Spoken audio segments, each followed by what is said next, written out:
Batia, Batia, lourd bâti, toi t'en vas, toi t'en vas.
Good morning. Good morning. Good morning. Hope everybody's blessed today. Well, it's early today, but just get my sound check here.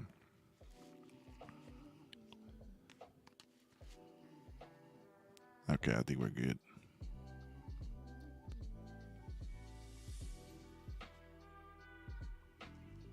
Yeah, I think we're good. All right, let me know if I need to turn up the mic or something. I've been having some crazy sound issues. Decided to wire it up a little bit different today, but we got it.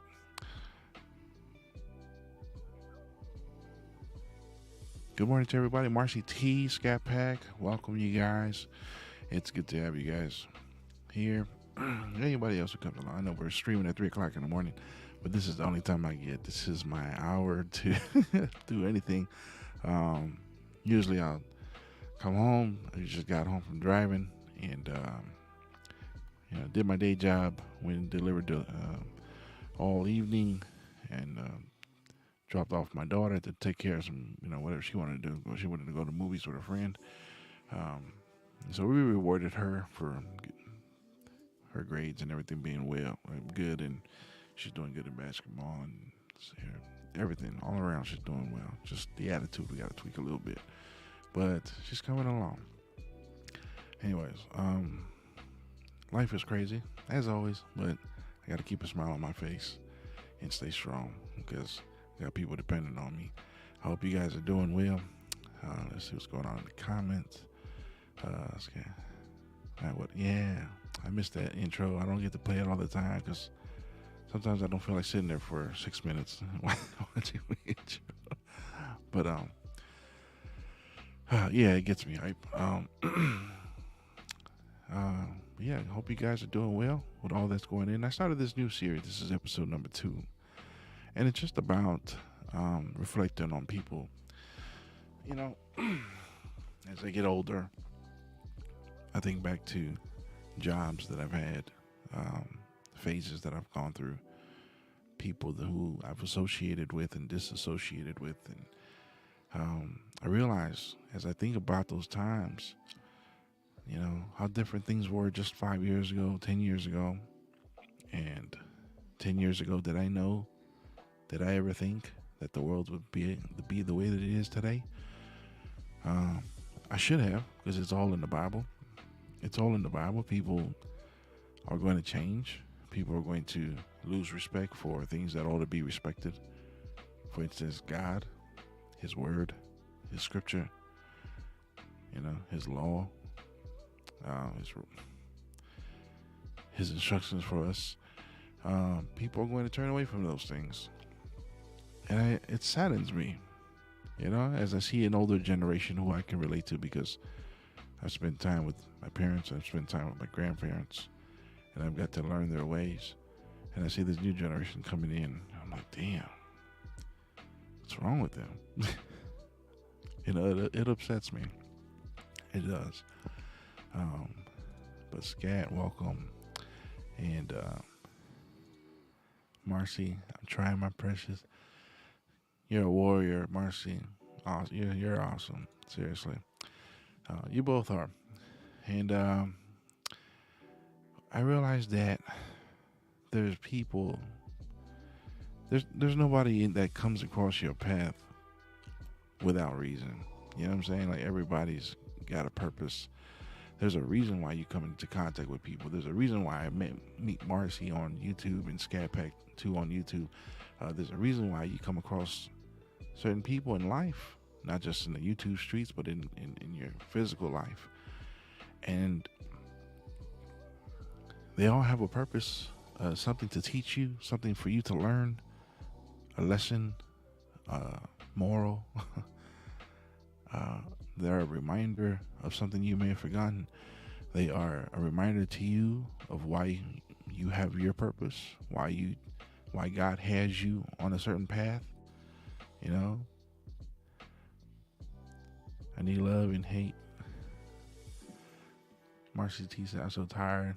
No one loves anyone. Yeah, people are, this world is a crazy world, but we were told, weren't we? We were told that people would turn away from sound doctrine.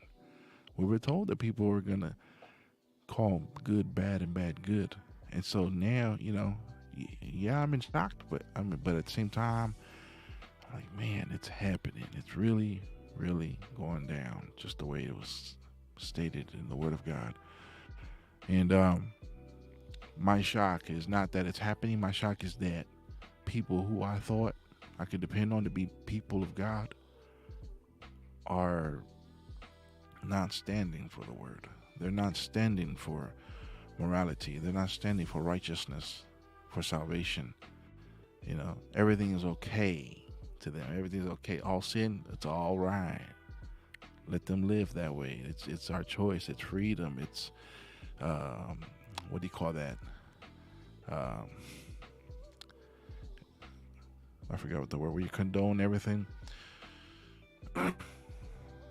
Anyways, all these words that are over glorified these days of, you know, being respectful to people's decisions. And yeah, y'all got a choice, but that doesn't make it all right.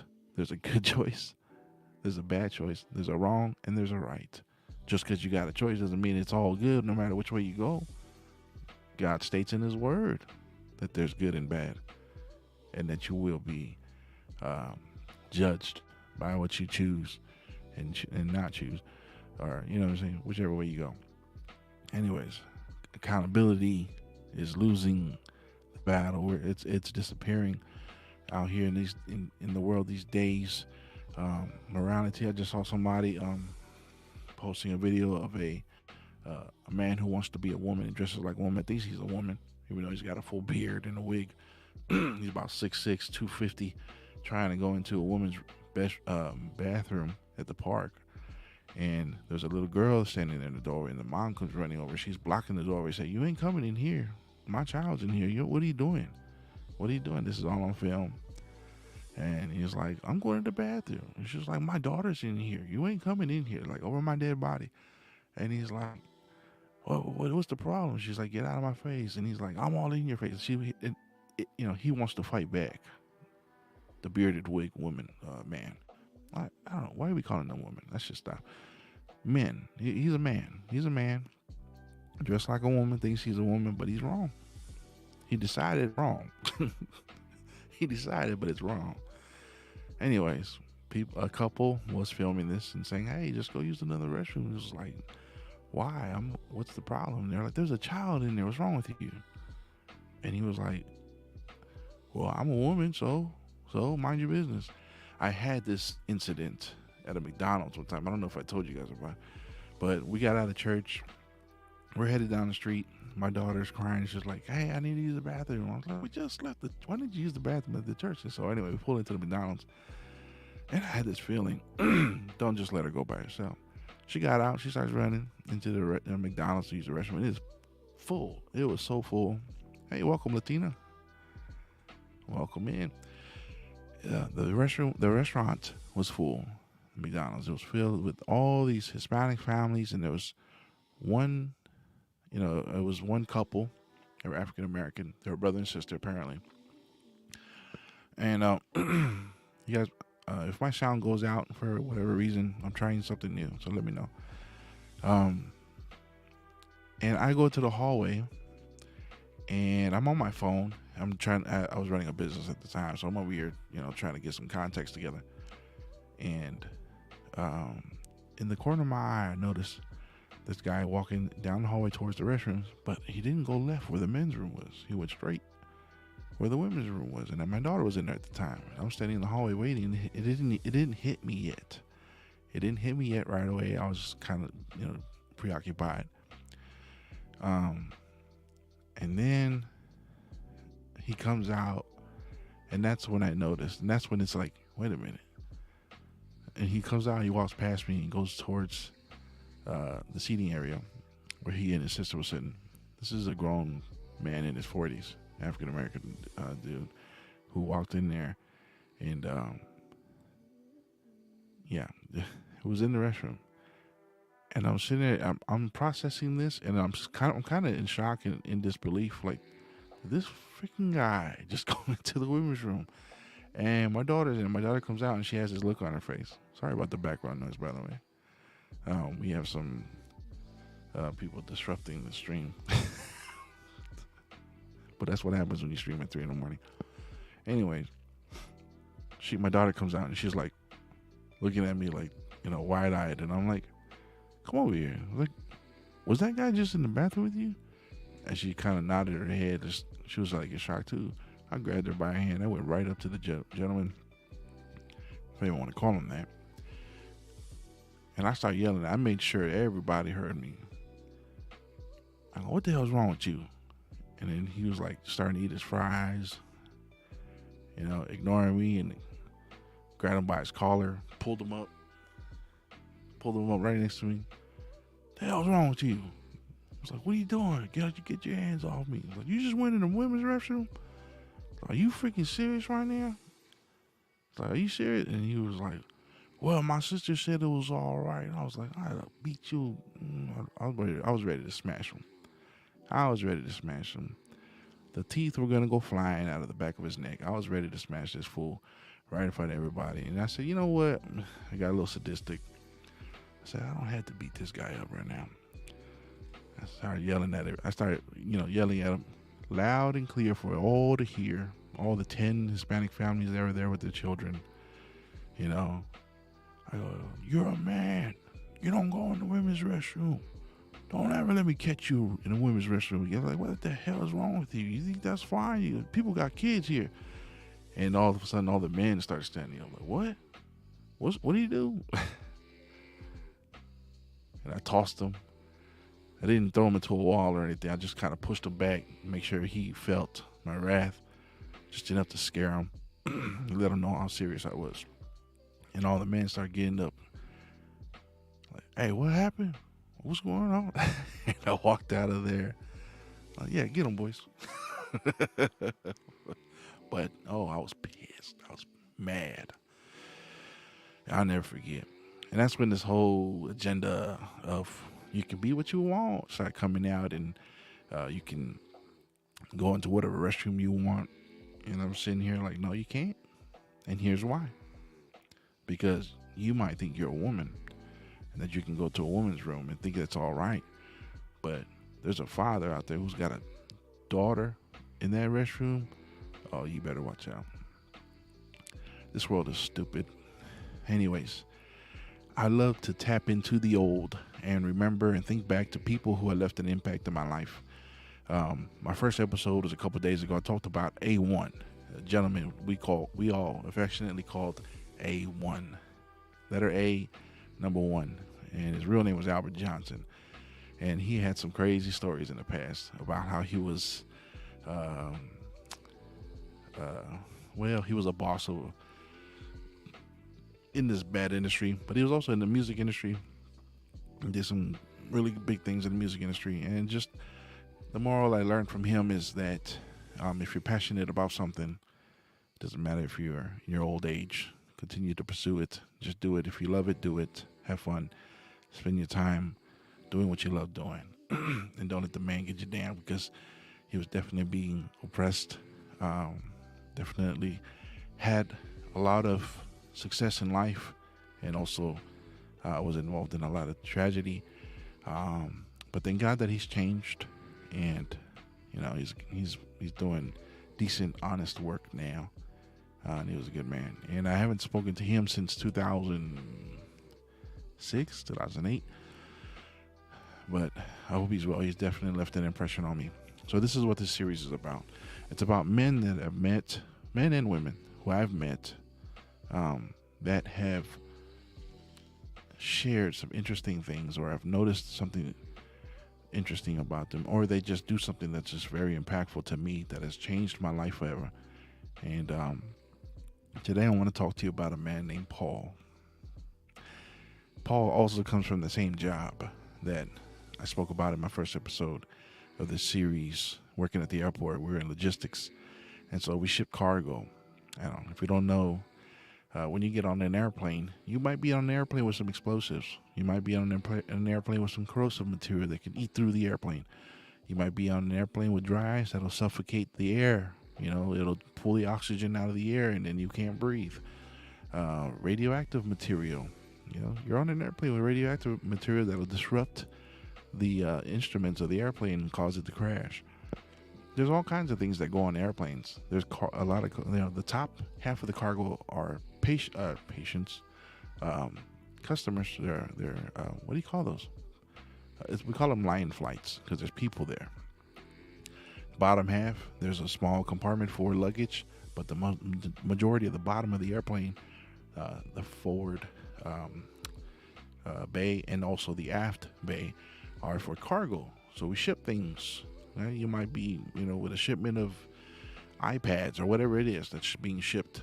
And my job was to make sure that everything was in increments where you would be safe. So you can be on an airplane with dry ice, but you'll be safe because it's only a small amount, or radioactive material. It's not enough to penetrate the floor to where it's going to give you cancer by the time you land to where your destination. Anyways, I was a supervisor there. I had many certifications to be on an airplane. I was on thousands of airplanes, thousands, and I got to be in a cockpit all the time. My job was to make sure I meet with the pilot and his crew before every flight. I would be there to make sure the pilot knew what was on the airplane, what we're loading in the cargo bays, and then I have to run to the U.S. Customs and get that signed off, and then come back to the airplane and get it up to the pilot before the plane takes off. So I would cause people delays. Not me, but people in my position.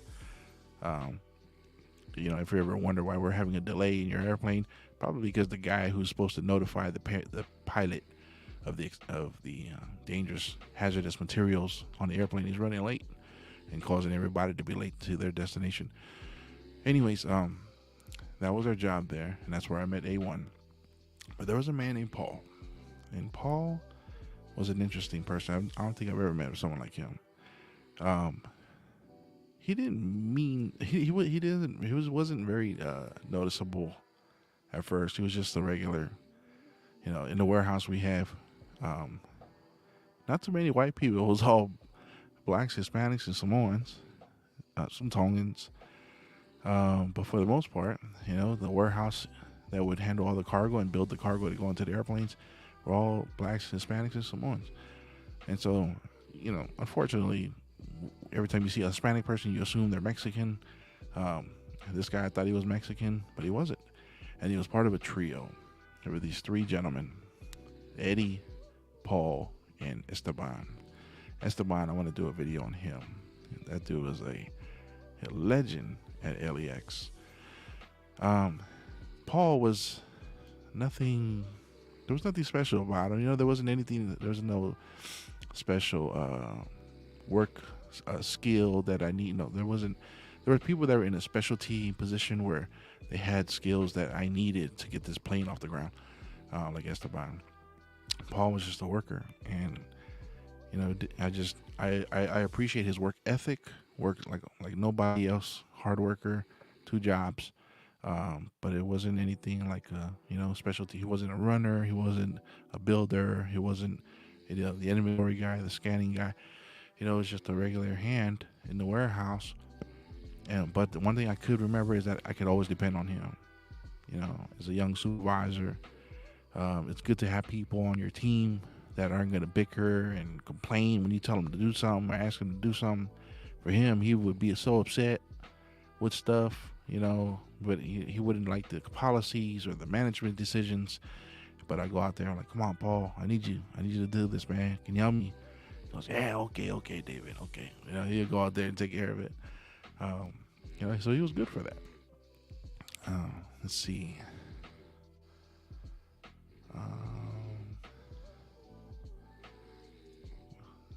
Just catch up real quick. We are hugs. Hey man, people wonder why I've never flown. Yeah, there's stuff on the airplanes. You might be sitting on top of a dead person. Someone's sending their loved one home. Yeah, it happens. We ship to everything. So, yeah, Paul was a workhorse though. And I could always depend on those three. They were always together, always getting the job done. And if my whole warehouse called off and I had just those three, I'd take care of business. Anyway, Paul, one day, somebody was I got really close. Esteban was my right hand man because I need him to build up cargo to go on an airplane. And one time he just goes, it was a slow day, and he goes, hey, you ever ask Paul about the scar on his face? I go, what scar? And I go, oh dang, never realized he's got these big scars right here, because one of them runs along his eyebrow, so I couldn't see it, but the other ones are like, there's like two right here, 1, 2, but they're big, and I'm like, how did I not ever notice? I'm like, is that new? Are you okay? Did you get hurt? He's like, yeah, I'm fine. He had a heavy accent, right? Couldn't find out he wasn't even Mexican. He was half Guatemalan and half Taiwanese. I go, dang, that's a crazy mix.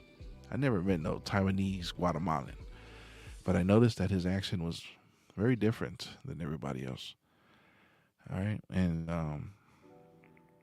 yeah, so I had a slow day at the airport. Our flight was delayed from San Francisco. It was just there. Our flights were coming from China. They get to Anchorage, and by the time I get to work, the plane is now landed in San Francisco. I prepared the next leg. We were the next leg, so we were waiting for the airplane. So we're just sitting there in the warehouse, and Paul has, we started having this conversation. I'm like, this is the most I've ever spoken to this guy. And Esteban goes, tell him about the scar. And I go, dude, what happened, man? Like, where's that from? And I'm expecting something like a sickness or something like that, because my dad had these crazy scars on the side of his body, and it was because of a disease. And he says, I don't want to say. And then Eddie goes, he got in a machete fight. And I go, what? I go, machete fight? Let's see, what do you want? My mane? What are you talking about, Latina? My mullet or my beard? Which one are you talking about? Yeah, Eddie goes, yeah, he got in a machete fight. And I looked at Paul, and he's like, he's eating. He was like, yeah. And I go, what the heck? I go, okay, tell me about it. Oh, my mullet. I don't do any conditioner. I rarely do. But really, I just Head and Shoulders, and that's all I worry about is my scalp. Because my scalp, I'll flake like crazy. I can make a pile of snow with this if I don't take care of my scalp. But that's all I worry about. The hair, I don't really put anything in it. And I don't even comb it out most days. I just let it curl up. Unless I needed to like braid it or something, I'll comb it out. But yeah, just Head and Shoulders. The beard, though, I do Head and Shoulders, but I do put oil in it. Not every day, again. I'm pretty lazy. I shouldn't have a beard because I don't take care of it. But I need to be oiling it every day. I used to be on top of it. My beard used to have its own shears. It used to have its own comb, brush, double-sided brush, and my wife's like, she used to be jealous that I would take care of more. I would spend more product on my beard than they would on anything else. But you can get a prescription for dandruff. Yeah, that's true. Looks very healthy. Oh, okay. Well, thank you. Well, I'm going bald, so this is my last run with long hair. This is like my third time, but uh, apparently my dad's genes are setting in, and so this is all gonna be gone, and then there's gonna be a patch in the back that's gonna be gone, probably within the next 5 years. So, when people go, "Why do you rock the mullet?" I'm like, "Cause it's my last chance." Unless I do the Hulk Hogan skullet, you know what I mean, bald on top and just hair on the sides and the back, I might just do it. I don't know. We'll see. I like the long hair. It's a small thing too. Your grandson's so long, he's sitting on it. Oh, okay. Dang. Never cut and he just turned 8. Wow. You can get, okay, yeah, prescription. Might look into that. Yeah. Long hair is cool. And I know there's scripture about it and all that. So I'm watching, try some actual prescription. I might ask for next time I see I'm supposed to go in Wednesday for a checkup. But yeah, my skin is it's really high maintenance. My skin is crazy. There's so many things I got to do just so I'm not flaking. Even like my face, my entire face flakes. It's crazy. Sharon, good morning. Welcome. About that. So the percentage wise, still the same. But we finally got approved for an angiogram. So pray for that. That is going down. What's today? Sunday. So that's tomorrow. Tomorrow morning. We'll go and get that done. So keep her in your prayers that hopefully this procedure goes well. I know there's a risk. So we're kind of like a little worried about it. But, God is good, man. And so I'm going to leave it up to him. But thank you for asking. And, if you could, keep a silent prayer for her. I would appreciate that. She bugs, but I ain't trying to get rid of her yet.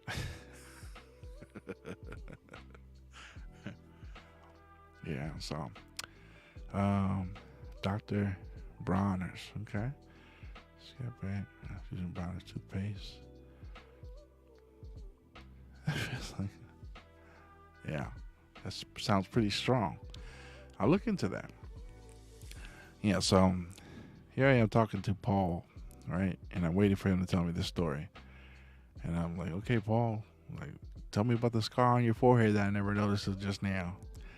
And he goes, well, and he starts telling me that back in the day in Guatemala, he would have to go to school, he would have to cut through the jungle.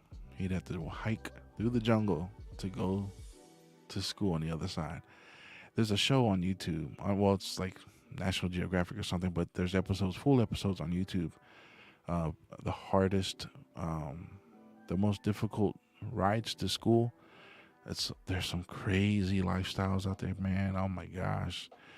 When I see these kids, I hate seeing kids, but when I see these children and what they have to go through to go to school every day, they have like this Eskimo child who wakes up at like 4 a.m. in Alaska, or not, I don't know, is it Alaska? Somewhere freezing. And they have an outhouse. There's no bathroom in the house, and he gets up to get dressed to run out to the outhouse and use the toilet out there, and then runs back, and then gets ready for school. In this freezing temperatures. These people are riding deer, like reindeer. They ride reindeer like it's a horse. It's crazy. There's other people who live on this grass, this house that they built out of grass that floats on this lake. And, there's all this grass that they gather from the plants. That there's this long grass that grows in the lake, and they bundle it up and add more to their house so their house doesn't sink. There's some crazy lifestyles out there. I can't believe people live like this way. Anyway, this was Paul, and he said, yeah, you have to get up early in the morning and hike his way through the jungle, and he'd have to go. That's the way he would go to school. And he said that one day he ran into the gorillas, not the monkey, the apes, but soldiers, gorillas, and he had a gold chain on them. It wasn't even real, but his father gave it to him. And the soldier that crossed his path said, "Where are you going?" He said, "I'm going to school." And he said, "Well, if you want to make it to school, give me a chain." And he said, "No, this was my father's." And he said, "Well, are you prepared to die for it?" And all he had in his hand was his book bag and a machete, because you got to cut your way through the jungle. So this gorilla soldier pulls out his machete and is willing to fight this kid. I keep saying kid. This child, for his gold chain that wasn't even real. I'm like, you would really kill a child for that? But again, this is Guatemala. They're not all well off. And so Paul said, I'm looking at him like, "What did you do?" He said, "Well, we fought."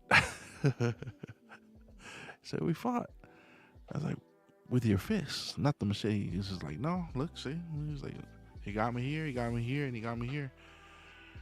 I was like, "What the heck, man? How old were you?" I forgot how old he said, but he said he was, he was really young.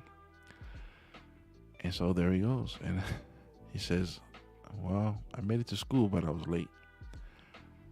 And I'm like, "So what happened to the other guy?" And he was like, "I don't know." I was like, "Wow, it's crazy.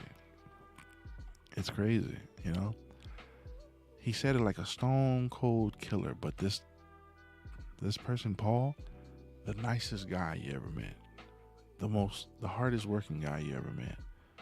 Even if he was upset about things that we were, the management were coming up with, scheduling and all that stuff, he was upset, but he still did his job. And if I asked him, I said, "Paul, can you do this?" No questions, he'll do it.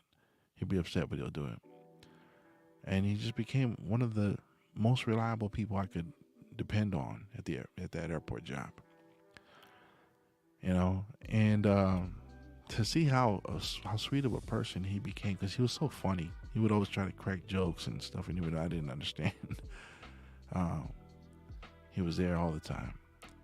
He was a hard worker.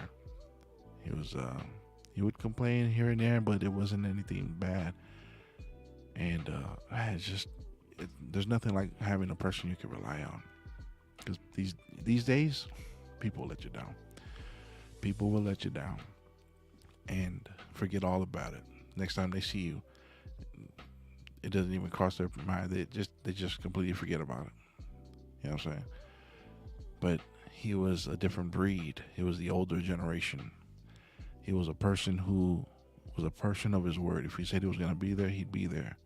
If I needed people to come in for overtime, and I asked him to, he wouldn't want to, but he goes, "Okay, David, I'll come in." I go, "You sure?" And you go in on so many days straight. He's like, "I'll be there," and he would be there.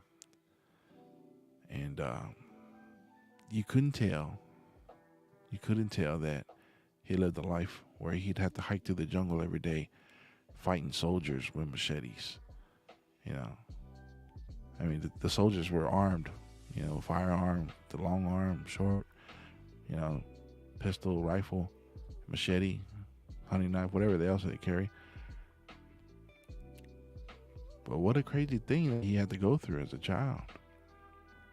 What a crazy thing. Because this guy, and he still wears his gold chain today. Well, at that time, that was 2008. But I gained a respect for him. Even though I never noticed these attributes about him, about how good of a worker he was. To me, he was just part of the crew. All the good things I'm saying about him, I did not notice about him at first. But then when I realized that there's people, because even then I was learning that people are going to call out, people are going to say they'll be there, not be there. People are going to say they're going to do something and they don't. They say one thing, mean another. But I didn't get that with him. With him, I got absolute truth. I got a solid word. I got work ethic. And I got a person who, he'd be upset, but he wouldn't complain. Not to me. And those things I come to value. And I noticed that most of the other people in the warehouse saw him the same way I saw him. Just another hand, just another person, just another body, another guy moving boxes just like they were, another guy driving a forklift just like they were, showing up to work, clocking in every day just like they were. But really, he had a crazy story of a life-threatening situation. I mean, come on, you think about that? Just, you going to school, worried about dying in the jungle and nobody knows where you're at. Being out there with wild animals, and now you're fighting other humans, soldiers who want stuff from you and they want to take it from you, and they're willing to kill you for it. You can't say no. Like, what the heck? What a crazy time. I mean, we got it easy compared to that. We got it easy. I don't know how your trek to school was, but mine was a bus ride and, walking about half a mile, but, it wasn't much, not compared to that. Anyway, I gained a lot of respect from that time. And I realized that we all have scars like that. Just some of it wear it on our faces. Some of us wear it here. Some of us, it's in our emotions. Some of us, it's in the way that we think. We all wear scars like that. We've all gone through some stuff. But I realized that people don't see those scars. I didn't even see it on his face until somebody pointed it out, and I heard the story behind it, and now I can't see anything but those scars. Every time I see him, he comes in with a big smile on his face. Good morning, David. Good morning. All right, when he leaves, good evening. And always that smile on his face. But ever since then, I noticed that scar. I'm always looking at it when I see him.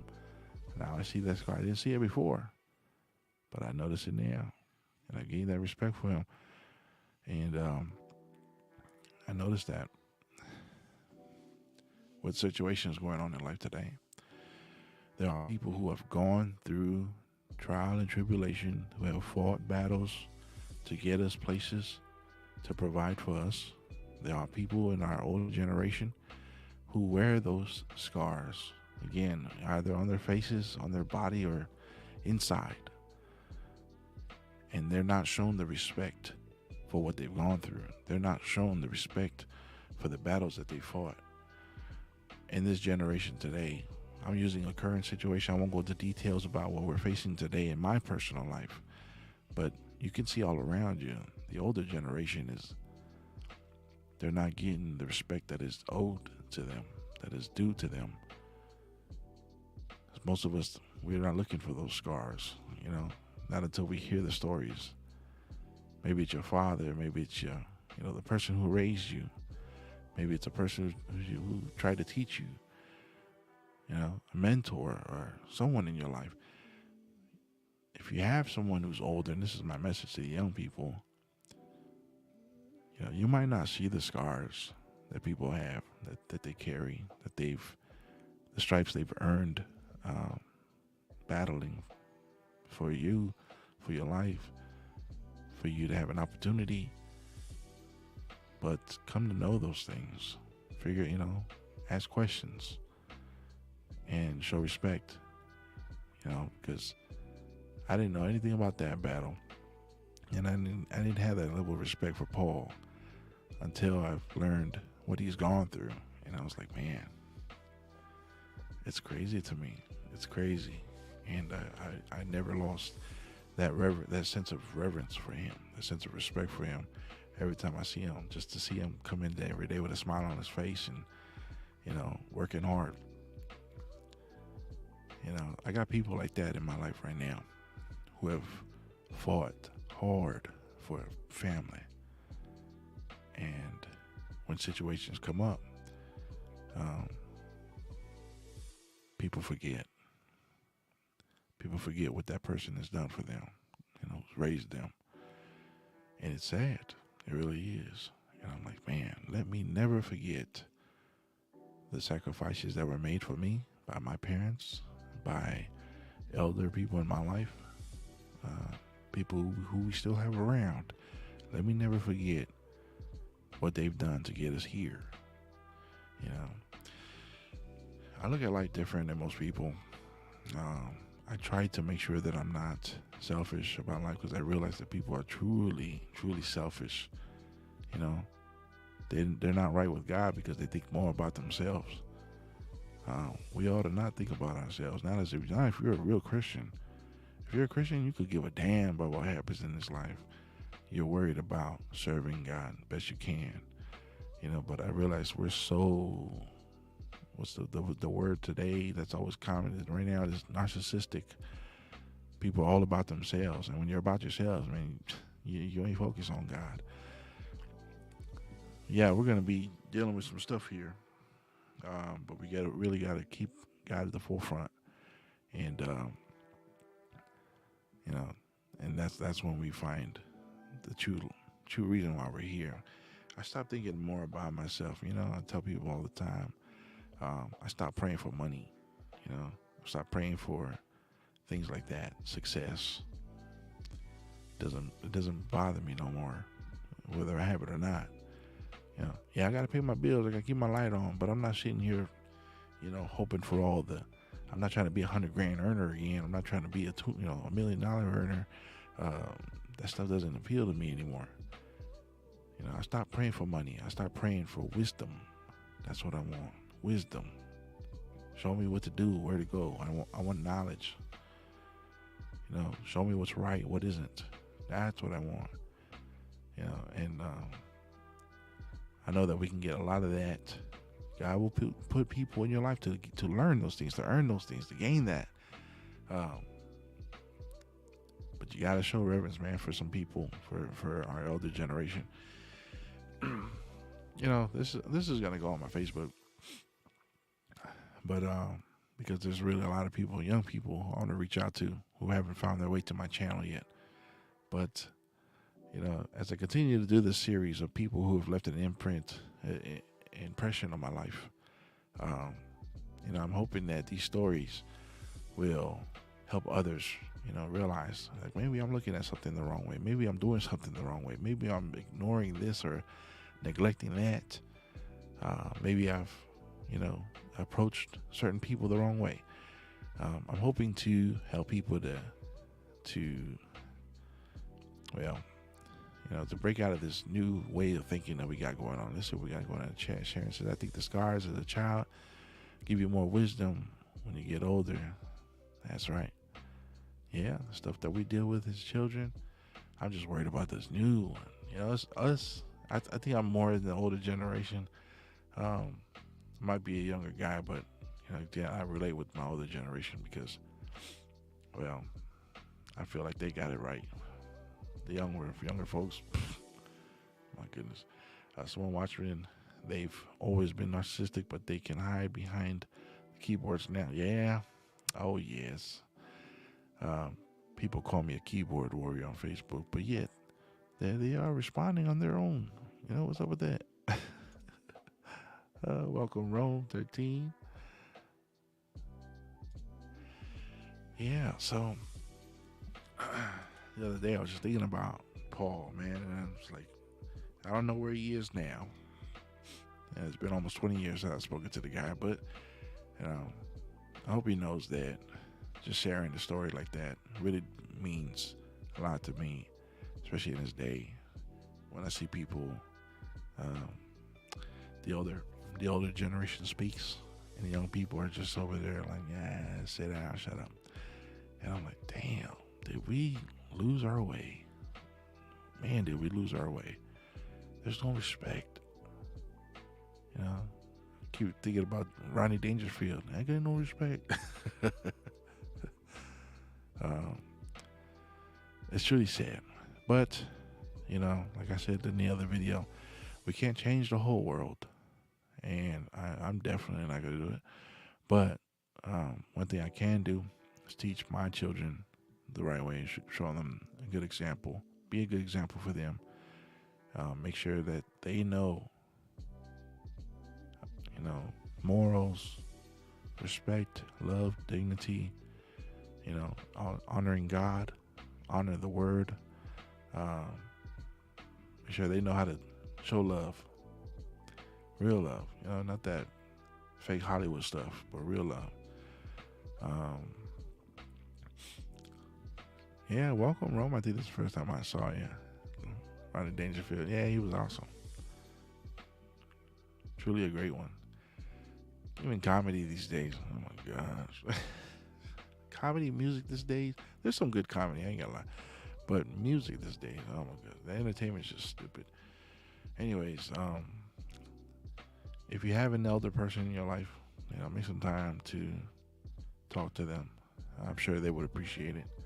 I really want to get back to what we used to do. My old church, we used to go down to the old folks' homes and do church with little service with them, sing some old hymns, and that would bring that would bring tears to them just to see that a church is coming, haven't forgotten about them. They just feel like they've been left there and forgotten, and it was a good thing.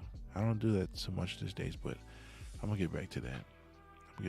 Christmas is coming. We did some Christmas caroling for some of these homes a couple years back, so maybe we can do that again before the whole stay home thing that happened past 3 years. That whole nonsense. But anyways, it's 4:00 and I have to do. I'm a basketball dad now. My daughter's playing ball, and so I signed up to do the snack shack tomorrow morning, and then we got church at 1:00. And so that's gonna be my day tomorrow. And then I'm back to driving, and I might do a bass stream tomorrow. We'll see. Anyways, good to see you guys. I'm glad you guys made it on here for this short little, not short, but we're on 52 minutes here. A little story about the man named Paul who left an impression on me, and just a reminder to just be respectful because you don't know what people have gone through,